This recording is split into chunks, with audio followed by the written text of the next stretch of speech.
iglesia muy hermosa, es algo muy bonito que el apóstol Pablo tiene, se gloria mucho en ellos y los ama verdaderamente también como a los demás, pero están presentando un problema a los filipenses. Tienen una problemática. Vamos rápidamente ahí, Filipenses 2, del 5 al 11, dice así: haya pues en vosotros ese sentir que hubo también en Cristo Jesús, el cual, siendo en forma de Dios, no estimó el ser igual a Dios como cosa que aferrarse, sino que se despojó a sí mismo, tomando forma de siervo, hecho semejante a los hombres. 8. Y estando en la condición de hombre, se humilló a sí mismo, haciéndose obediente hasta la muerte y muerte de cruz. 9. Por lo cual Dios también lo exaltó hasta lo sumo y le dio un nombre que es sobre todo nombre. Estamos hablando sobre algo llamado la kenosis, que vamos a ver un poquito más adelante. Y quisiera comenzar de esta manera. Para muchas personas la Navidad representa dolor y representa depresión. Para otras representa una inmensa felicidad. Y estuve yo pensando y me hice una pregunta. La pregunta que me hice fue: ¿cuál es uno de los momentos más felices que has tenido en la vida? Han sido varios, pero uno de los más felices era obviamente la Navidad, cuando era pequeño. Porque recuerdo que no solamente llegaba Santa Claus a la casa, sino que llegaban los Reyes Magos. Y no llegaban con un juguete, sino que era variado, porque éramos 4 nietos, y mi abuelo era una persona que era muy generosa. Entonces, yo recuerdo que no podía dormir ni siquiera la noche antes para poder abrir los regalos. ¿No le pasó a usted? No podías dormir, decías, eran las 12 y decías, no me quiero dormir. Hasta que te corrían, ¿no? A dormir ya. Y a las 4 ya estabas esperando, ya me paro, espérate. O sea, te paras como siempre a las 7, ¿no? Vámonos, o sea, vete para allá. Y en estos 2 o 3 días que he estado en casa rifándome todas las películas de Navidad, todas, las que se han podido, algo característico de estas películas es que las personas, cuando crecen, olvidan el propósito de la Navidad. Y es una realidad que yo me di cuenta en mi propia vida, cómo conforme vas creciendo, la ilusión de aquellos años se va desvaneciendo. O sea, la inocencia que teníamos en la Navidad comienza a convertirse en escepticismo y comenzamos a convertirnos en personas más serias.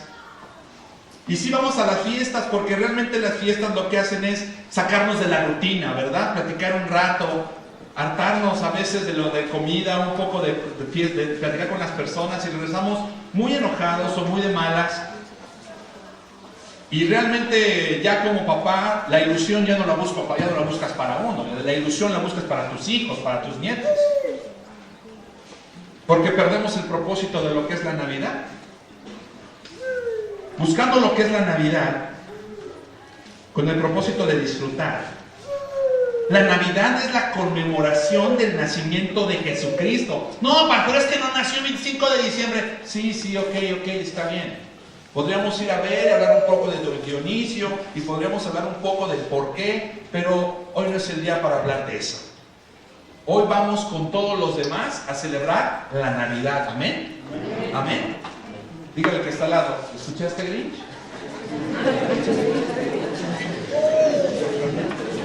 Entonces encontré que el secreto para disfrutar la Navidad es conocer auténticamente la salvación que Jesús vino a traernos. Porque si no comprendemos eso, no sabemos entonces el propósito de la Navidad. Aunque hay personas que celebran la Navidad sin pensar ni siquiera en Jesús, y su nacimiento para algunos no es otra cosa más que un pretexto para hacer algo y después volver a la insatisfacción y al vacío de la vida rutinaria. Así que me interesa mucho este texto. Caminen conmigo, vamos a ir de nuevo a Filipenses.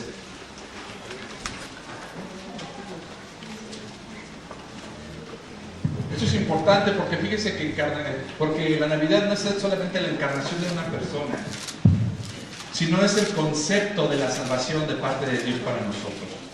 es una expresión de Dios hacia nuestras vidas. Es la promesa hecha en el libro de Isaías. Y esto es muy interesante porque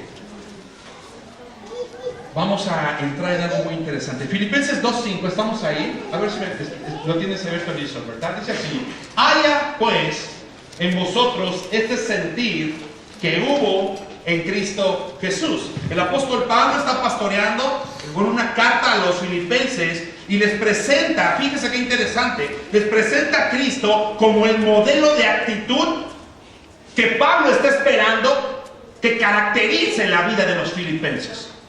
Les está hablando de una característica, pero no solamente les está proponiendo una característica, sino que les propone un modelo de conducta. Les está diciendo que haya en ellos, que haya ese sentir. Les está dando un modelo de conducta a los cristianos. Pero para que una persona pueda tener ese sentir, tiene que ser solamente a través de que esa persona esté sometida primeramente al señorío de Cristo. Porque una persona que no está sometida al señorío de Cristo es alguien que no va a poder cumplir con el sentir que el apóstol Pablo está diciéndoles a los filipenses. ¿Por qué? Porque la naturaleza de los seres humanos, de usted y mío, no es de humildad. Y estoy hablando de humildad porque más adelante vamos a ver cómo nos vamos a encontrar en el pesebre, y en el pesebre vamos a ver al Rey Jesús. Pero también vamos a ver al Rey Herodes. Y vamos a ver ciertas características de estos tiempos, como en aquellos tiempos. Entonces, por eso es muy importante lo que el apóstol Pablo está hablando. Les está diciendo que tienen que aprender a gobernar su naturaleza para que el creyente verdaderamente tenga una buena práctica cristiana. Y está exhortando a los filipenses y les señala que a todos los creyentes que Jesús es el ejemplo perfecto de máxima fortaleza, de humildad como cristiano. Entonces esto tiene que ver con que tiene que haber un dominio de sí mismo que resulta en una verdadera armonía entre todos los que conocemos de Cristo. Mientras más conoces de Jesús, más se llena tu corazón. Mientras más lejos estás de Jesús, menos puede ser una persona que tenga el sentir que el apóstol Pablo está queriendo hablar a los filipenses.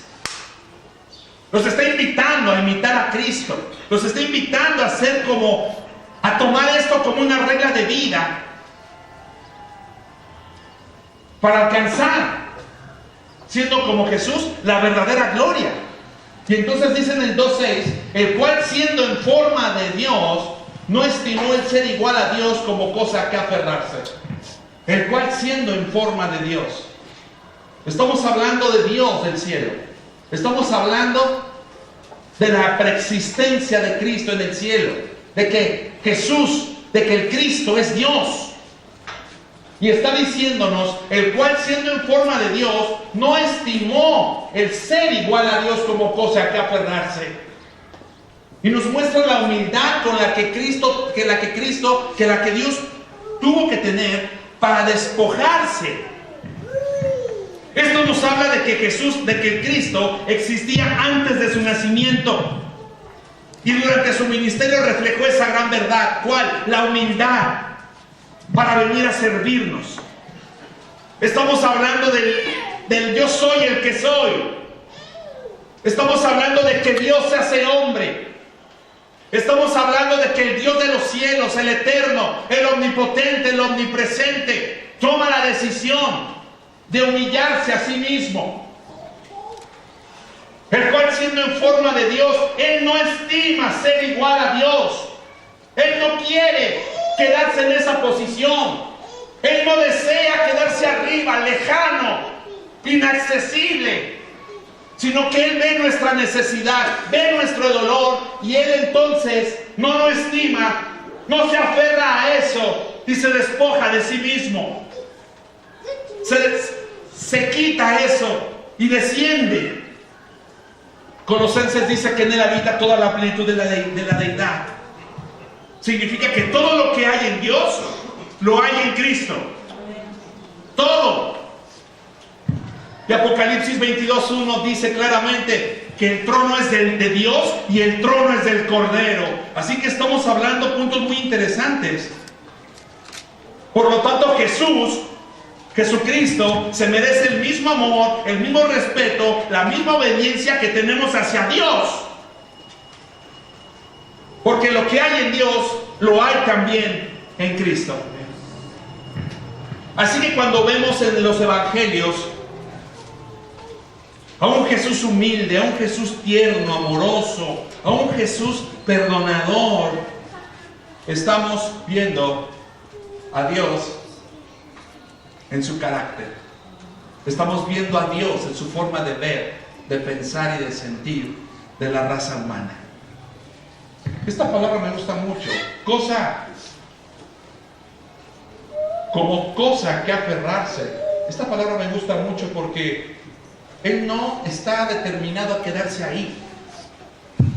Esta palabra significa apagamos y significa se despojó. Algo tomado por fuerza, algo retenido por fuerza, tomar bajo control. Él no lo hizo así. Él quiso venir para cumplir el propósito. Por eso es muy importante la Navidad, aunque las personas no lo logren entender, porque más adelante vamos a entender ciertas cosas. Pero imagínense que el Dios de los cielos, viendo que estábamos perdidos, viendo que la raza humana estaba perdida por el primer Adán, por Satanás que había venido a despojarnos, y estábamos completamente extraviados en nuestros delitos y pecados, el Cristo decide humillarse. Pónmelo. El Cristo decide dejar el cielo. Y eso es muy importante porque está hablando de la humillación. Porque no se está aferrando a ser Dios, sino que Él deja la gloria, que Él deja la grandeza, que Él deja esos millares de ángeles dándole alabanza. Él deja eso para descender entre nosotros y humillarse. Y entonces el apóstol Pablo viene y nos dice: hay en vosotros el mismo sentir que hubo en Cristo. Así que el apóstol le está pidiendo a los filipenses que sean humildes, que sean gente que aprenda a aceptar a los demás, que sean personas que aprendan a poner a los demás antes que a sí mismos, que estén ubicados en quiénes son ellos y quién es el Dios de los cielos. Esto es muy interesante porque esta es la promesa hecha en el libro de Isaías. Camine conmigo ahí a Isaías 9:6, no pierda Filipenses, vaya conmigo a Isaías 9:6.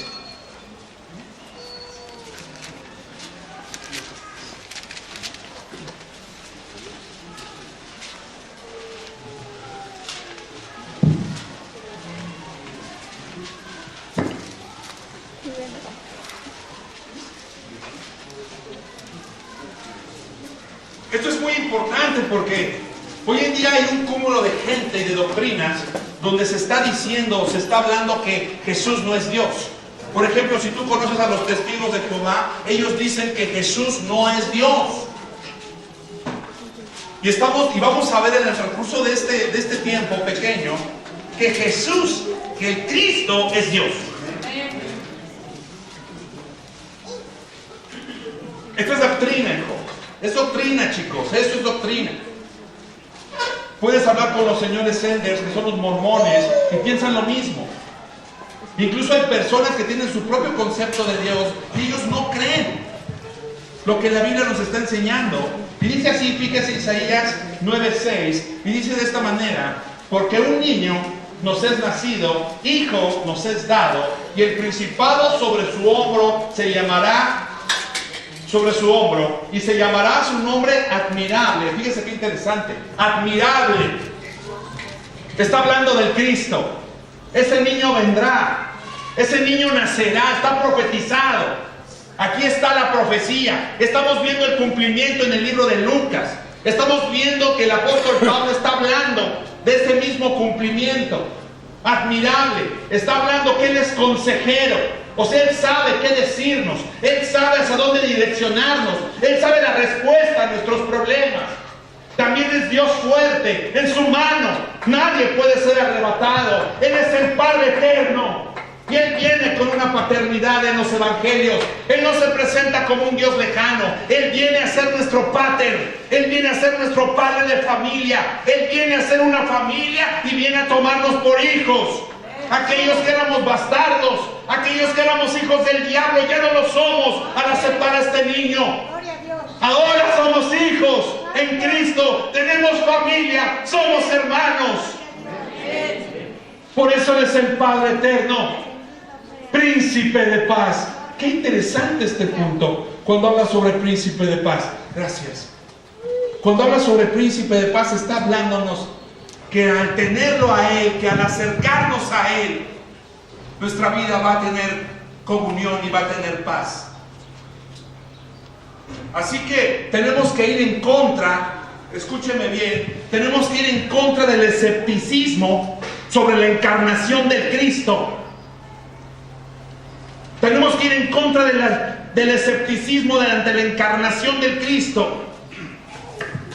Todo esto se ha hablado para que se cumpla lo dicho por los profetas. Dios mismo lo ha prometido de antemano. Así que cuando viene a nacer en un pesebre, eso ya había sido profetizado. Eso ya había sido hablado. Hubo una larga preparación histórica. Una larga preparación histórica. Claro que los humanos tuvieron que ver. Y los humanos estuvieron a punto de abortar el proyecto de Dios. ¿Usted se imagina a José? O sea, usted imagínense a José. Vamos a ese contexto judío donde de repente ellos están desposados, María y José, lo que significaba que ellos ya eran un matrimonio, lo único que faltaba era la unión. Y tenían un año en ese desposorio. Y que de repente, nadie se ha puesto a pensar lo que pensó José, pero yo lo estuve pensando. Imagínense que de repente llega tu esposa y te dice, ¿qué crees? Estoy embarazada. ¿Y tú? ¿De quién? Pero si no podemos tener tú y yo nada, ni siquiera no hemos tenido intimidad. Y que te diga tu esposa, del Espíritu Santo.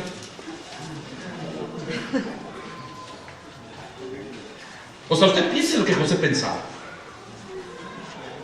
Y José dice, no. O sea, si yo la difamo, según lo que hemos visto en predicaciones pasadas, esta va a morir apedreada. Pero José la amaba. Así que secretamente decidió ¿qué? Dejarla. O sea que José estaba a punto de abortar el propósito de Dios. Así que viene un ángel en la noche y se le aparece. José, recíbela, porque lo que en ella es, engendrado del Espíritu Santo es. Y le pondrá su nombre Jesús. Y eso es muy interesante, porque el padre de familia es el que le pone el nombre. Así que el ángel le estaba diciendo, y dice su papá que se llama Jesús, José. Así que ponle que se llama Jesús, José, ¿escuchaste? Y José, claro, él sabía la ley, él conocía la promesa, se levantó corriendo diciendo, wow, voy a ser padre de Cristo, ha llegado el Salvador. Y vemos a un José que corre, que camina, que hace, que obedece cada sueño que se le aparece el ángel. Fíjese cómo cada uno de nosotros estamos en peligro de abortar el propósito de Dios en nuestras vidas. Por eso le digo que hubo una preparación histórica para que el Mesías llegara. No es algo inesperado. Toda la nación lo ha esperado por siglos en los judíos.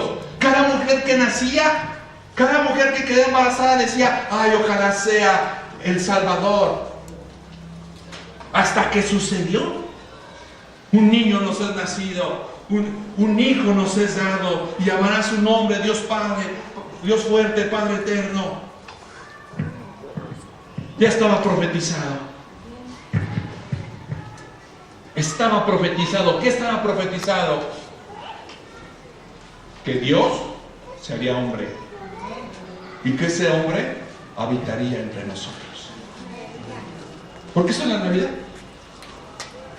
La Navidad no tiene nada que ver con la situación comercial de los Estados Unidos y Santa Claus y ese tipo de cosas. O sea, eso no tiene que ver con la Navidad.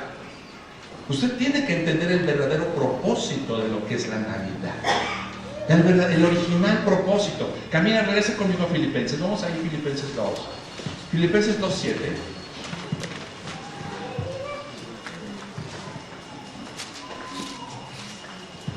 Quiero que entendamos esto. 2:7. No se aferró. ¿A qué no se aferró, sube Adrián? ¿A qué no se aferró? 2:7 dice, sino que se despojó a sí mismo. Fíjense qué interesante. El apóstol Pablo le está pidiendo a los filipenses que imiten al Cristo. Y nos está pidiendo a nosotros en esta hora que lo hagamos. Sino que se despojó a sí mismo, tomando forma de siervo, hecho que semejante a los hombres. Se hizo semejante a los hombres. Entendamos algo claramente. No se despojó de su deidad. No se despojó de ser Dios. Él no se quitó el ser Dios. Él era Dios en la tierra. Sino que Él se quitó sus privilegios celestiales. Se encarnó para poder tomar forma de siervo y estar entre los hombres. Para poder morir, para eso se hizo humano, para poder morir. Tenía que hacerse hombre. Esto nos tiene que llevar a pensar la conducta contraria que está teniendo Satanás. Y no solamente Satanás, sino que también el primer Adán. Podemos ver ahí en Lucas, ahí en Ezequiel, camine conmigo, Ezequiel 28, rápidamente. Ezequiel 28, está adelante, vamos. Ezequiel 28, vamos a ver la postura del enemigo, vamos a ver la postura de Satanás. Y vamos a empezar a ver el carácter del Cristo. Y vamos a ver que cualquier persona que camina con Cristo es una persona que tiene que caminar haciendo lo que el apóstol Pablo nos está pidiendo, que es que caminar en humillación. El cristiano tiene que caminar en humildad, porque el objetivo es ser como su maestro. Así que Ezequiel 28 nos presenta la postura de Satanás. Ezequiel 28, ¿está conmigo? 28:2, ¿pasa ahí? Dice de esta manera, miren la postura del enemigo.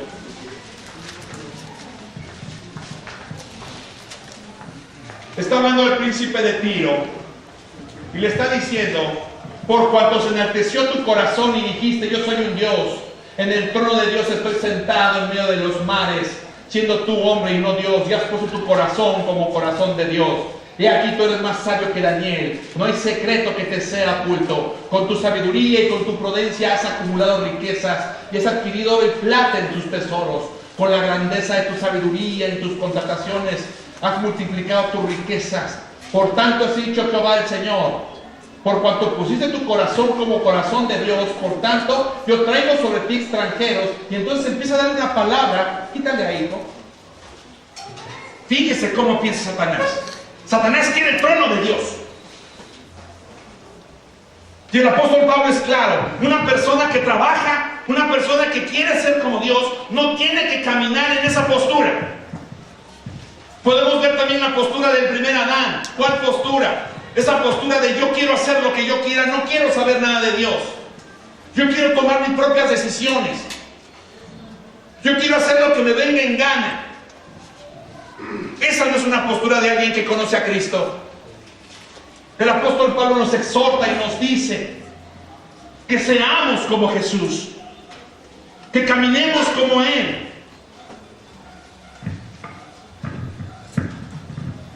Qué interesante.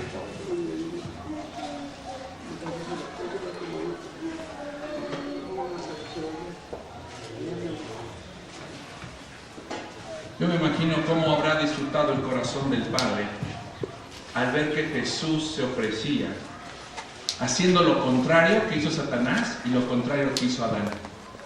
Cómo Adán abortó el proyecto de Dios y cómo el Cristo, el segundo Adán, viene a caminar cumpliendo el propósito de Dios, y cómo el Padre le dice: este es mi Hijo amado, en ti estoy complacido. En ti estoy complacido porque tú estás haciendo lo que te mandé a hacer.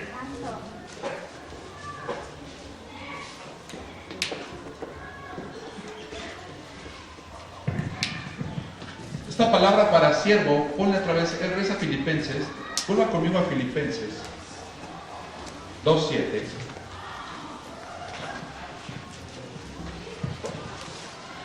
Sino que se despojó a sí mismo tomando forma de siervo. Búscame esa palabra en el griego. A ver si la podemos tener. Fíjense, vamos a ver esa palabra, porque es muy importante esa palabra. Porque a veces no entendemos cómo Jesús tomó forma de siervo. No tenemos el concepto de qué fue lo que hizo, hasta dónde Cristo se humilló. Porque para nosotros es algo que escuchamos todos los días. Cristo se humilló a sí mismo, sí, pero decimos amén y no entendemos el cómo lo hizo. Porque al no entender cómo lo hizo, nosotros no vamos a saber cómo hacerlo en medio de la vida que estamos decidiendo, de la vida que estamos viviendo. Fíjese, esta palabra en el griego es doulos, y es literalmente, cuando dice que se humilló, ¿qué se hizo?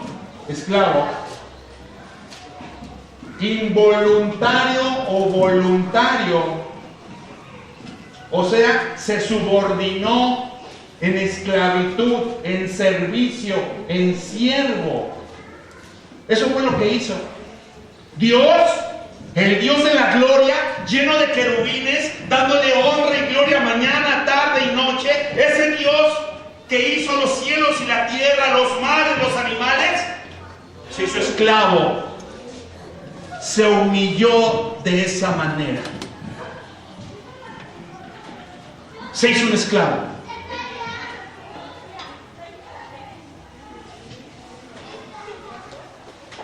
Se puso bajo servidumbre. Y eso es muy interesante porque si vamos al texto, vamos a los textos paulinos, el apóstol Pablo nos enseña que somos esclavos del pecado. O sea, la persona que no quiere estar sirviéndole a Dios sinceramente, en humildad, es una persona que es esclavo del diablo y le sirve al diablo en soberbia y en orgullo.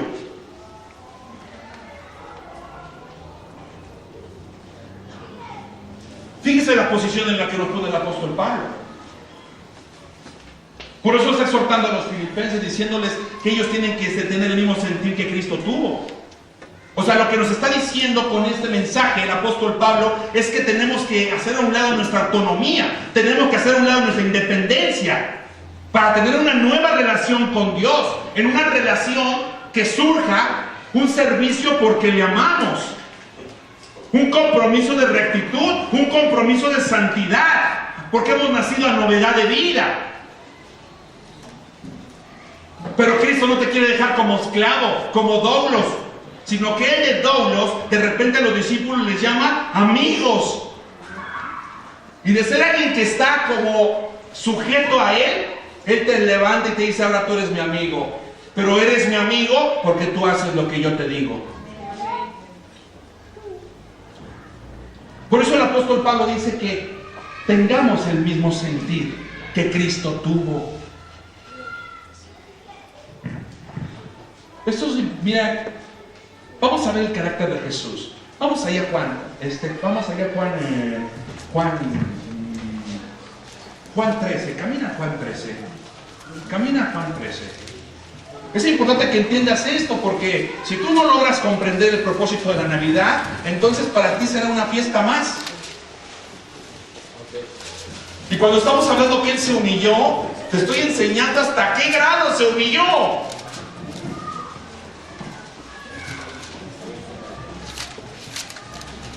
O sea, no estamos hablando de lo que hoy en día hay en las iglesias, ¿no? Donde los pastores son señores feudales, ¿no? A los cuales hay que darles pleitesía, que hay que darles reverencia, honor y respeto. No, eso no tiene que ver con la Biblia. Eso es un catolicismo muy cristiano. Una cosa es que tú respetes a tu pastor y lo ames, y otra cosa es que te dirija la vida. Y tengas que hablarle para ver si puedes ir al cine. Pastor, ¿puedo ir al cine? No vas. Está bien, pastor. Nomás quería preguntar. Eso no es el pastoreo.